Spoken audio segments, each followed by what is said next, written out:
warahmatullahi wabarakatuh. Pertama-tama izinkan saya memperkenalkan diri dulu. Perkenalkan, nama saya Muhammad Syahril dari Program Studi Manajemen Bisnis Syariah Fakultas Ekonomi dan Bisnis Islam di Institut Agama Negeri Islam Kendari dengan NIM 2023 0501 03092.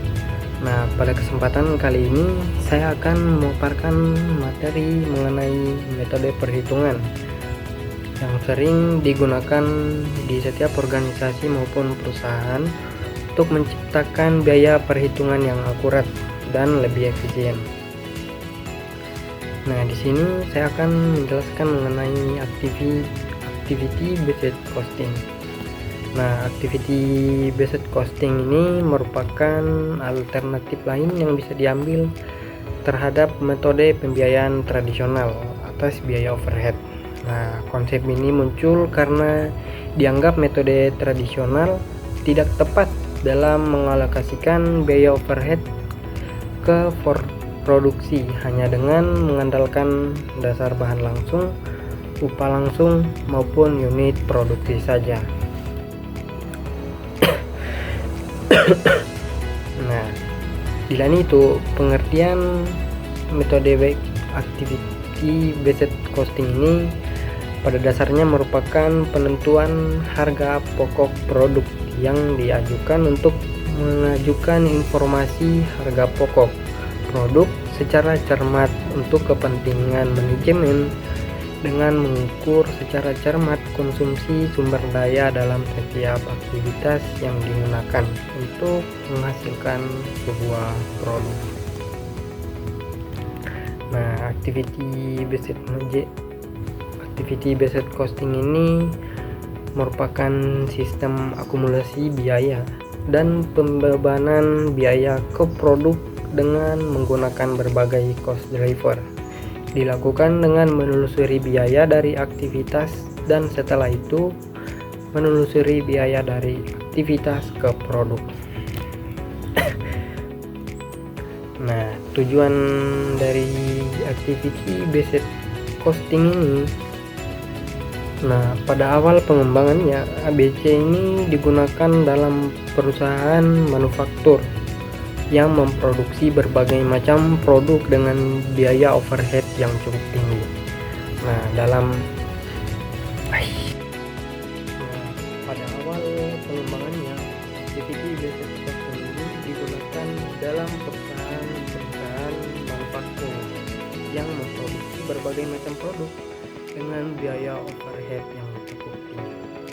Nah, dalam merancang activity based costing ini, kegiatan untuk memproduksi dan menjual produk dalam perusahaan yang menghasilkan berbagai macam produk dapat digolongkan ke dalam 4 macam kelompok besar, yaitu yang pertama ada facility sustaining activity cost. Nah, facility sustaining activity cost ini biaya ini berhubungan dengan kegiatan untuk mempertahankan kapasitas yang dimiliki perusahaan. Ini meliputi biaya depresi maupun dan biaya amortisasi. Nah, selanjutnya ada kelompok yang kedua, ada product sustaining activity cost.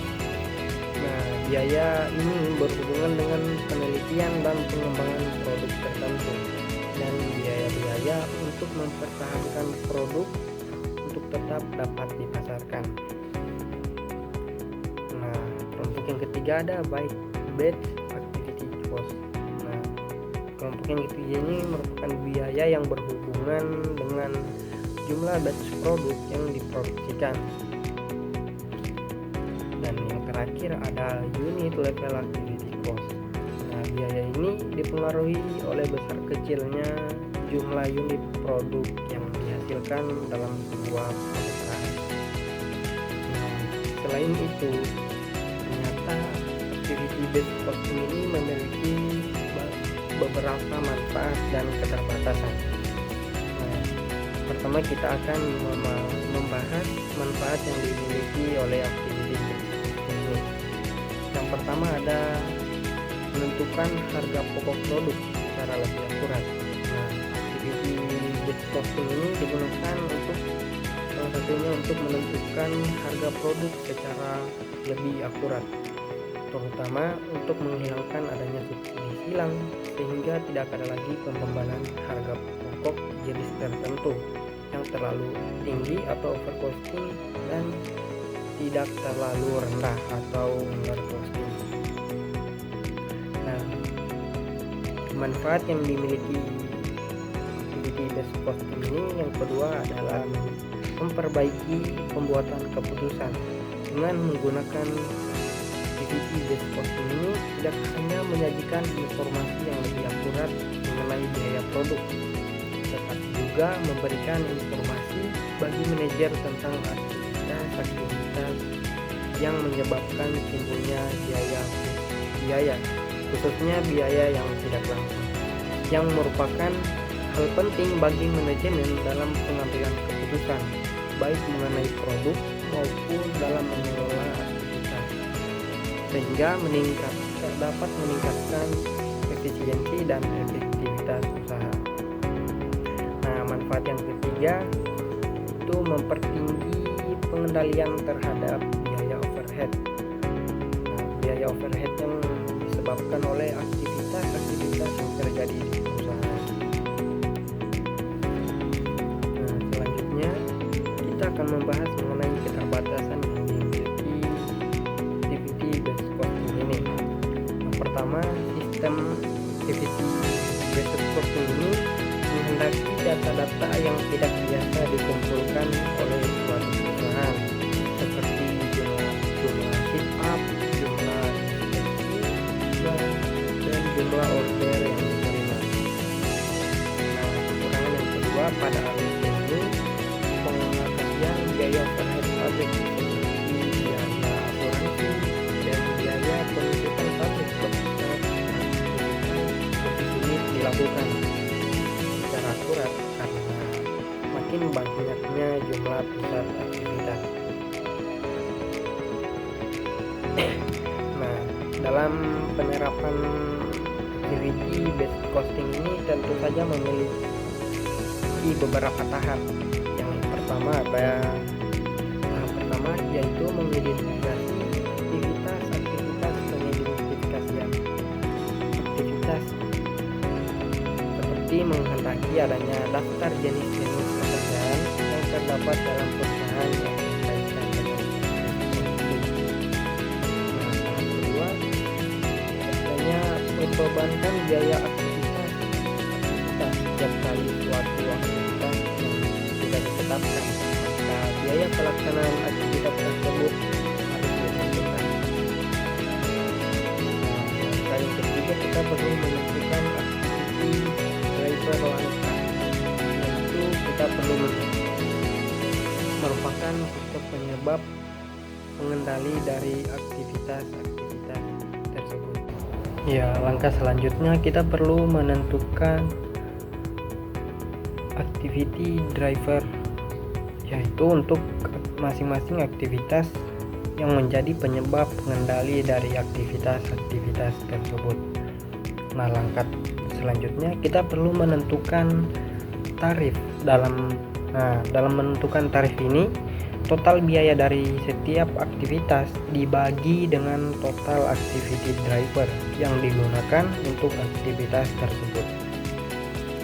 Nah, langkah terakhir kita perlu membebankan biaya ke produk.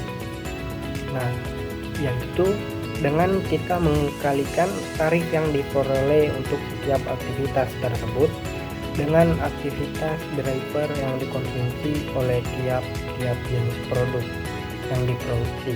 Kemudian kita membaginya dengan jumlah unit yang diproduksi untuk tiap produk.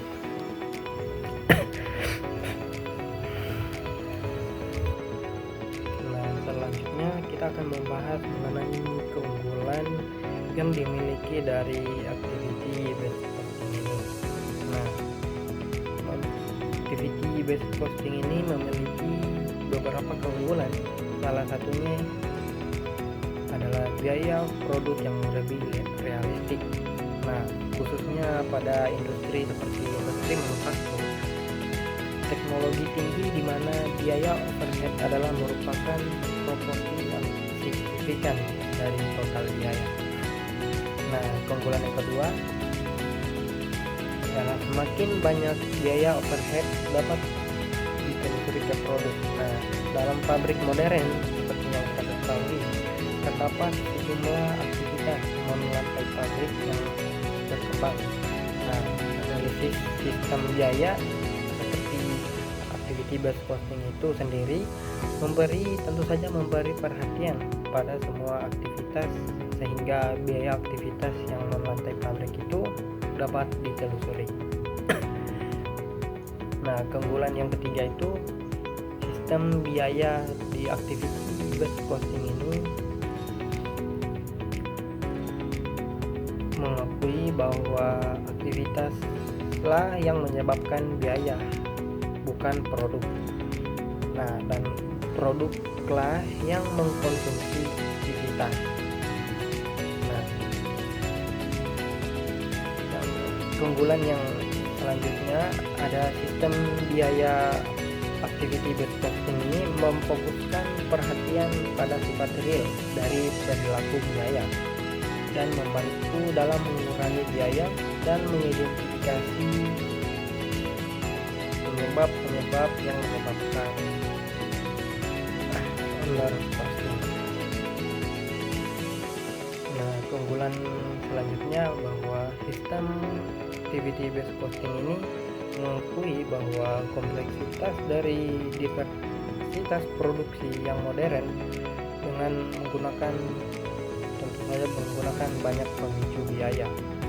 Nah, banyak dari pemicu biaya ini adalah berbasis transaksi, daripada berbasis volume produk.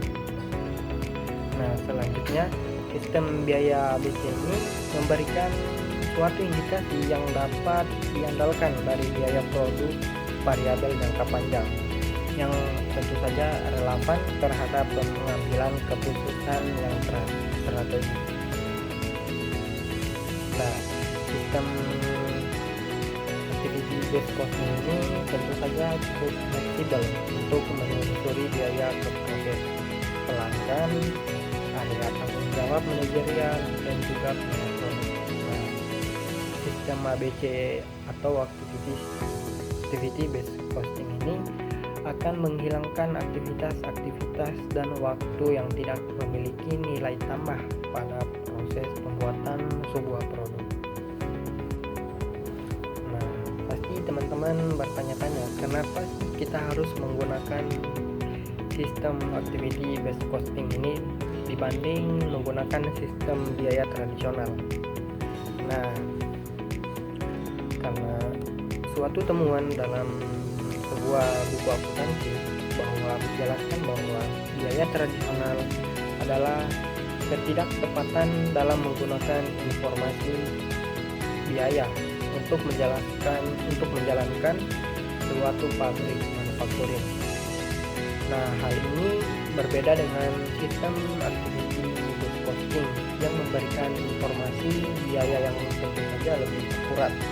Nah, sistem biaya activity based costing ini menelusuri biaya produksi tidak langsung ke unit, batch, lintasan, produk, dan seluruh fasilitas berdasarkan aktivitas setiap level.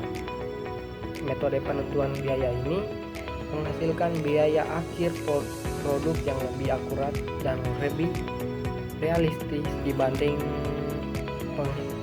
sistem biaya tradisional. Nah, dengan menggunakan sistem activity based costing atau metode ABC ini, kita mencoba mengatasi masalah pembebanan biaya overhead dalam pabrik. Nah, dalam metode ini, biaya overhead akan dibebankan kepada produk berdasarkan konsumsi aktivitas yang secara lokal. Nah, aktivitas-aktivitas yang dapat diidentifikasi dalam proses produksi yaitu biaya atau yang dikeluarkan akibat dilakukannya aktivitas fasilitas tersebut, antara lain meliputi biaya listrik, biaya oli dan servis, biaya obat, biaya spare part, biaya bangunan, mesin, dan kendaraan. Ya, baik, mungkin itu saja pemaparan materi singkat dari saya. Semoga materi yang saya paparkan tadi bisa bermanfaat bagi teman-teman sekalian. Oke, sampai jumpa di pertemuan selanjutnya. See you.